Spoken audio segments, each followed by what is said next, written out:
ang mga resibong nakalap ngayong hapon. Babaeng umutang, siya pang naaktuhan sa CCTV na nabunot at paulit-ulit na nanakit. Ang sumbong ng biktima sa resibo. Kung sino pa yung may utang at may kasalanan, sila pa yung matapang.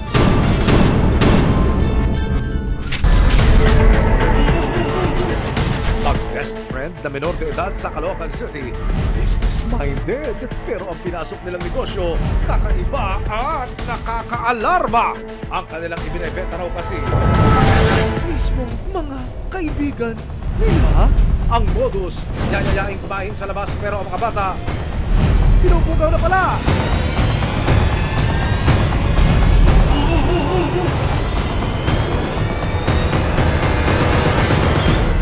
Ano man nagdamo, bibigyan tugon. Bawat hinaing at problema, hahanapan ng solusyon. Ito ang Bagong News Sandigan, hindi palalampasin ang mga tiwali at maling gawi.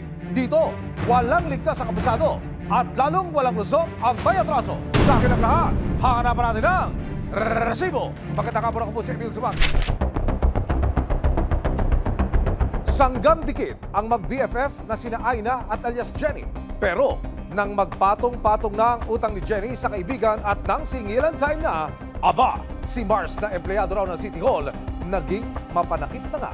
Nananakot pa umano na may mga koneksyon daw siya sa kanyang trabaho. Nagpadala ng mensahe sa Resibo Action Center si Aina para ireklamo ang kanyang dating kaibigan na may patong-patong na utang. Kwento niya, malalim naman daw ang kanilang friendship noon. Mula staycation sa mga hotel, summer outing, coffee date hanggang sa pagiging nila ni Jenny sa anak ni Aina. Always present and supportive daw si Jenny.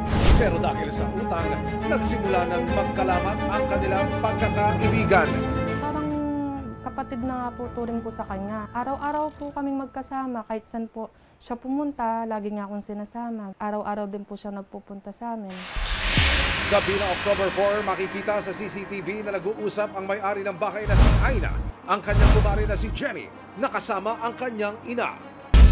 Pero ang inaakala ni Aina na pagbisita ng kanyang kumaring si Jenny, panunugod na pala!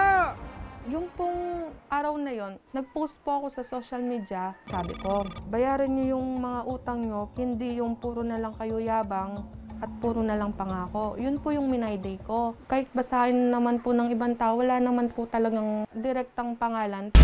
Nang mabasa raw ni Jenny ang post ni Aina, affected batch daw si Mars. Kaya dito na raw dito sinugod ang kanyang kumaring si Aina.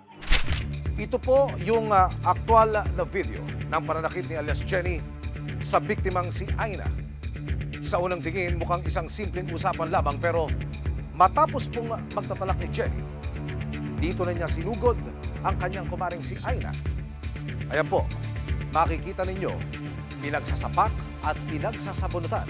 Ito pong isang babae na umaawat sa dalawang magkumare ay sinasabing ina raw ni Jenny pero wala rin ito nagawa. Mabuti na lamang at may CCTV sa loob ng bahay ni Aina kaya naresibuhan ang pananakit sa kanya ni Jenny. Pagkaibigan sa San Fernando, Pampanga, tila nagkasirana dahil lang sa utang? Ang pananakit, nakulan mismo ng CCTV sa bahay ng biktimang si Aina. Yung pasa na to, tas yan, may mga mahapdi. Hindi ko rin expect na sasaktan niya akong ganon. Sumbong ni Aina sa resibo. Umabot na raw ng mahigit 200,000 piso ang utang ni Jenny. At halos lahat ng ito, siya raw ang nagsilbing guarantor o tagasalo ng bayad. Ito po yung 85,000 na 5/6, 50,000 na personal money ko, 34,500 na 5/6 din, 16,000, 5/6 din po, tapos 38,920 po na paliwagan after po niyang nagsahod na hindi na siya nagbayad.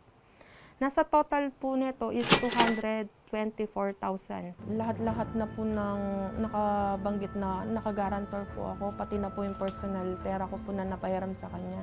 Doon po ako talagang sobrang na-stress talaga ako noon kasi kapapanganak ko lang yung tao, nilusba ko na first time pong mangyari sa akin yun.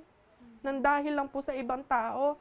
Pero ang mas ikinainis pa raw ni Aina, ang maluho at lavish lifestyle ni Mare na parabang walang utang. Kumakain sa isang restaurant, nagko-coffee siya, ganyan. Tapos nag-celebrate po siya ng birthday niya na kung tutuusin po, hindi naman bawal eh. Kaya lang, maging ano ka naman sana sa mga taong ikaw nakakapag-celebrate ka pa. Kamusta naman yung mga taong nasa sitwasyon nila nang dahil sa'yo? Yun po yung iniisip ko eh. Ilang beses na raw sinubukan ni Aina na makiusap kay Jenny na magbayad na, pero ba't naman daw kung sino pa ang nagpautang, siya pa ang kailangang magbakaawa? Ginawa ko po, nagpunta po ako sa bahay nila, umiiyak po ako. As in, umiiyak po ako, nagmamakaawa po ako na tulungan ako. Tapos sabi ko, Day, tulungan mo ako, sabi kong ganyan. Umiiyak po talaga ako noon, nung time na yun, kasi iba na po yung ginawa. Yung nanay niya po kasi, umalis ka dito, sabi po sa akin ganyan. Doon po ako naawa sa sarili ko kasi hindi ko naman po talaga utang yun. Pero ako po yung ginanon.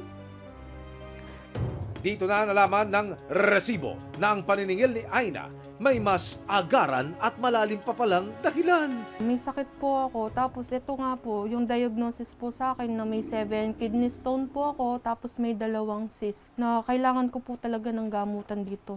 Ito po yung mga gamot na iniinom ko sa ngayon na nireseta po ng doktor sa akin. Tapos hindi naman po mo basta-basta yung mga gamot na to kasi ang mahal po. Sa gamutan ko po, 2,000 po yung lahat ng 3 gamot pa lang po yun sa isang linggo. Tapos iba pa po yung consultation ng doktor sa akin na 500. Ayon kay Aina, sa tuwing naniningil, ang panakot pa raw ni Jenny ang pagiging empleyado niya sa City Hall at ang kanyang mga di umano'y koneksyon dito. Ito pong hawak ko ngayon ay ang resibong ibinigay sa atin ng biktimang si Aina. Nakasaad po sa mensaheng ito ang umano'y pagmamalaki ni alias Jenny sa kanya raw mga koneksyon. Kapampangan ang ipinadalang mensahe ni Jenny kay Aina. Pero para mas maintindihan natin kung ano ang sinasabi, tin-translate po natin ito sa Tagalog. Ito po ang ibig sabihin nito. Diyan ako sa gobyerno nagtatrabaho, lalo na ang hawak ko ay konsehal. Marami akong pwedeng lapitan at hingan ng tulong. Dahil hindi magkasundo sa mga utang, Pebrero nitong taon, umabot na sa barangay ang reklamo ni Aina laban kay Jenny. Base sa record namin, may dinulog na reklamo noong February si Ma'am Aina laban kay nagkaroon ng amicable settlement sa Lupon. Lang nag-lapse yung 6 months na hindi natupad yung kasunduan nila. Kaya nag-issue po kami ng motion for execution. Nito lang Huwebes, pinuntahan ng resibo ang San Fernando City Hall para kumpirmahin ang sinasabing mga koneksyon di umano ni Jenny. Hindi natin ito tolerate yon. Iko-call natin ng attention kung sino man yung dinadrag na name at kung kanino man under yung nag-mention ng name drop na yon. Kailangan ni-reprimand yon kasi hindi dapat na ginagamit yung pangalan ng mga opisyal dito sa siyudad ng San Fernando para makapanakot at para makapanglamang. Nakapanayam ng resibo si Jenny. Ipinaliwanag niya kung bakit niya nagawang saktan si Aina. Every time na nakikita ko yung mga my day niya, wala akong pakialam. Sabi niya sa anak ko na lahat ng inutang mo, pinakain mo din naman sa anak mo, sabi niya gano'n. In that case, para ang dami niya nang sinasabi sa akin, hinahayaan ko lang. Nagpo-post lagi siya, inaayaan ko, wala akong pakialam. Eh di wala naman. Hanggang sa nagkainitan na, lumapit ako sa kanya, tsaka ko siya sinabunutan. Sabi ko, punong-puno na ako sa'yo, sabi ko, lahat na lang ng tinatanggap ko, mga binibitaw mong salita sa akin. Lahat na lang, pati anak ko, sabi ko, hinahayaan ko lang. Pero ngayon, punong-puno na ako sa'yo, kaya ganyan ko siyang nasa punutan. Buwelta naman ni Aina. Hindi po totoo na dinadamay ko yung anak niya. Kasi yung sa my day ko na yon, may pinariringgan din ako na na-explain ko naman na sa kanya yon. Pero hindi ko alam, nung time na yon, pumunta siya sa bahay, tapos tinanong niya ako kung sino yung pinariringgan ko. Ang sabi ko sa kanya, kung sa tingin mo, ikaw, edi ikaw. Ikinonsulta ng resibo sa isang abogado ang mga kasong pwedeng isampa ni Aina laban kay Jenny. Itong pananakit na to, maliwanag na physical injury ito. Serious, less serious, and slight physical injury. Kapag napatunayang nagkasala, pwedeng makulong ang nanakit ng hindi bababa sa 1 buwan. Paalala rin ng abogado, mas mainam na may pirmadong kasunduan sa tuwing nagpapahiram ng pera. Sa batas natin, syempre sabi ng batas natin is, there's no delay if there's no demand. So paano natin hahabulin ng isang taong nangutang na ayaw magbayad? Ang unang step natin, nagpapadala tayo ng demand letter para bigyan siya ng pagkakataong i-comply niya yung obligation niya. Kung sakaling hindi pa rin siya nag-comply sa obligation despite knowing that he has pending obligation, which is due and demandable, pwede tayong magsampa ng kaso. Kapag yan ay hindi lalagpas ng 1 milyon, yung perang inutang, small claims yan. Pero kapag lumagpas na yan ng 1 milyon, pwede na yan i-file sa regular court. Yung message ko naman sa kanya na sana maging okay siya. Magbayad siya sa mga pinagkakautangan niya para maging maano din yung buhay niya. Yung maalis yung tinik niya sa dibdib na wala na siyang naagrabyadong tao. Sana maging aral din sa kanya yung nagawa niya.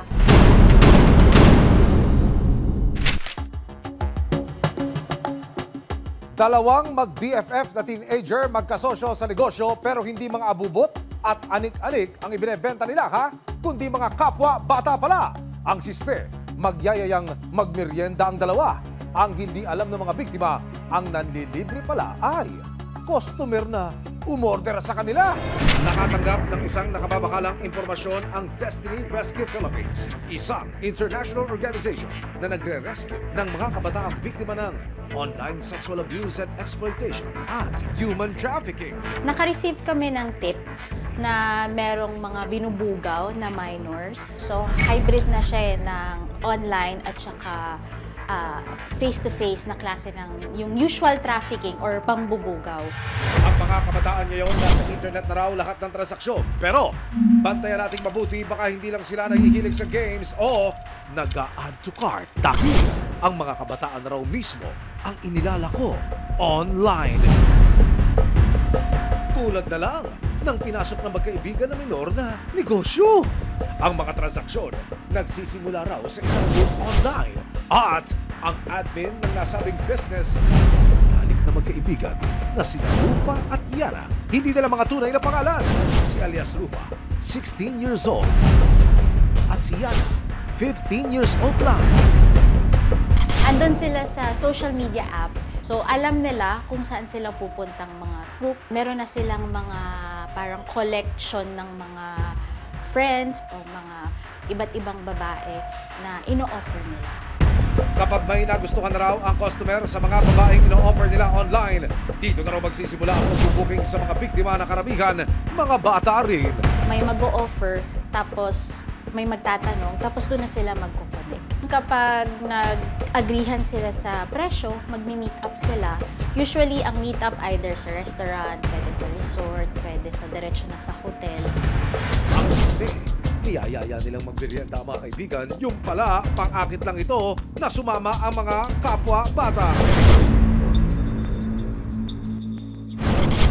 Sa tulong po ng isang non-government organization, tinakpo ng mga otoridad ang resibo para ho madokumento natin mula simula hanggang sa pagtatapos kung paano mareresolba yung isa lamang ho sa sangkatutak na kaso ng online sexual abuse and exploitation of children.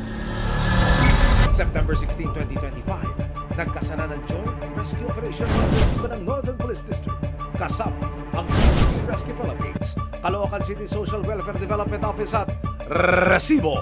Na-set up po natin yung ating operation na mangyayari sa isang restaurant po. Ang naging usapan, may mga minors din po kasi. It turns out nga ho na magkakaroon ng transaction and nagkaroon tayo ng entrapment operation. Ang siste, dine out daw muna sina Rufa at Yana kasama ang client bago nila ipaubaya ang kanilang order at ang policy, payment first daw muna. May nakikipag-transaction para ho sa mga babae. Mga minor din sila eh. Ranging mga 17 years old do sila. Ang sabi po, circle of friends sila. Tapos they are using social media para ho ng customer. and amounting to 10,000 pesos po. Ang meeting place ngayong gabi, isang restaurant sa monumento. Walang kamalay-malay sina Rufa at Yana na ang manlilibre sa kanila ng hapunan ngayong gabi. Asset na pala ng mga otoridad. Ano, ikutan pa natin isa pa? Isa pa. Ilang sandali pa, dumating na rin ang grupo ni na Rufa at Yana. At nang iabot na ng asset ang marked money, it's go time na para sa mga operatiba. May hiniing ka ba, sumbong o reklamo?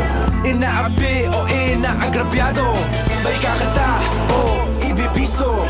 Itulog na, tumindig ka. Ipagtanggol ang api. Na-rescue ng mga operatiba ang 8 sa mga biktima ng di umano'y pambubugaw at human trafficking. Walang lusot ang may atraso. Dinala sa NPDSOU headquarters sa mga biktima at mga suspect. 4 sa kanila mga dalagita sa panayam ng CSWDO Caloocan sa isa sa mga biktima. Ikinuwento ng biktima na itago natin sa pangalang Camille kung paano siya napasok sa ganitong kalakaran. Alam mo ba yung kung bakit ka napunta dito sa lugar na? Alam mo ba kung anong gagawin? Oo. Ano? Kakain daw po ng resignation. Tapos after na mag-treat kayo, uuwi na kayo, bibigyan daw kayo ng pera. Pero hindi niya sinabi kung ano talaga yung nangyayari. Ito naman po namin, wala pa po kasi yung 1 or 2. Kakain na lang po kami. Paano nag-uwi na nakasama ka din sa ganun ano? Ano po, sa kaibigan ko lang kayo ganito. Sabi sa akin, ganun lang. Kwento pa ni Camille, nagtiwala siya sa kanyang kaibigan. Ang hindi niya alam, ibinebenta na raw pala siya nito sa iba't ibang kliyente. Kilala mo sila? Hindi po, first time po ako. Ngayon mo lang sila nakita or ano, pinakilala na noon? Ngayon lang po. So naniwala ka lang din sa sinabi na kakain lang kayo? Kasi marami naman po kami. Narescue tayo yung 8 kung saan 4 dito yung inabridad na nag-range sa 16, 17. Yung 4 naman ay legal age na. Ang magkaibigan na sina Rufa at Yana nasilo para sa kasong paglabag sa Republic Act 11862 o ang Anti-Trafficking in Persons Act. Walang lusot sa investigasyon ng mga operatiba ang atraso ng mga Children in Conflict with the Law o CICL.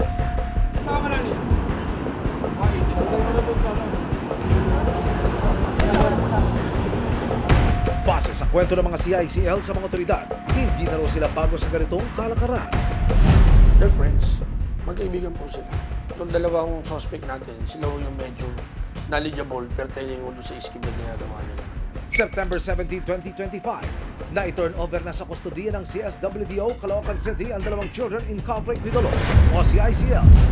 At dahil menor de edad ang mga sakot, sa kalip na sa kulungan, dinala ang 2 sa isang shelter sa Caloocan City. Ano ang kanilang magiging pananagutan sa batas? Kapag ka CICL naman po, syempre, kailangan i-determine muna natin yung age. Now, kapag ka 15 years old and 1 day, but under 18 po yan, kailangan i-determine natin kung merong discernment. Ayon sa social worker ng Caloocan City, sasailalim sila sa intervention process. Mayroon tayong 2 rescued sa ACL na presently po ay nasa pangangalaga ng Bahay Pag-asa ng Caloocan City. Continuous po na nag-undergo po ng center-based intervention program na ito po ay talagang isinasagawa at ibinibigay na programa para sa ating mga sa ACL. Sa parehong araw na i-turn over na rin sa isang shelter sa Mandaluyong City ang 8 biktima, kabilang ng 4 na menor de edad. Tututukan ng mga social worker ang kanilang paghilom sa loob ng pasilidad.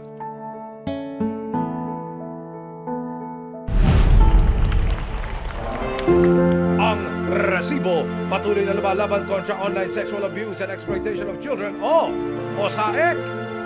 Gagawin namin lahat ng aming mga kaya upang magsiwan ang aming konting kaulungan sa mga narito ngayon para magsistig sa dama upang wakasan ang kasamaan, laganap sa social media at sana maibahagi nyo rin sa iba.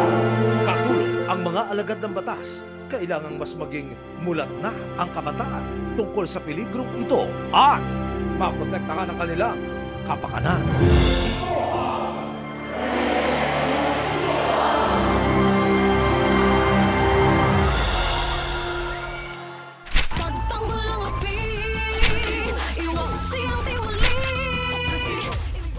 Sama-sama nating ituwid ang tiwali at baluktot. Itakwil ang maling gawi at modus na bulok.